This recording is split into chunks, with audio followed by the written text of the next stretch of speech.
ঐতিহাসিক জুলাই গণঅভ্যুত্থান দিবস উদযাপন উপলক্ষে শোভাযাত্রা মিছিল সহ নানান কর্মসূচি করেছে বিভিন্ন রাজনৈতিক ও সামাজিক সাংস্কৃতিক সংগঠন।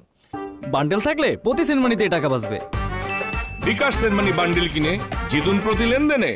সকালে কেন্দ্রীয় শহীদ মিনারে বর্ণাঢ্য শোভাযাত্রা করে ছাত্র শিবির। রাজধানীর মহাখালীতে গণমিছিল করে জামায়াতে ইসলামী। গণঅভ্যুত্থান উদযাপনে মানিক মে এভিনিউতে দিনভর নানা আয়োজন রেখেছে সংস্কৃতি বিষয়ক মন্ত্রণালয়। এই উপলক্ষে জুলাই পুনর্জাগরণ অনুষ্ঠানমালার মূল মঞ্চ, সাউন্ড ও লাইটিং সিস্টেমের প্রস্তুতি শেষ হয়েছে। দিনব্যাপী আয়োজিত নানা কর্মসূচির অংশ হিসেবে সন্ধ্যা ৬টা থেকে অনুষ্ঠিত হবে জুলাই শহীদের স্মরণে শৈল্পিক ড্রোন শো।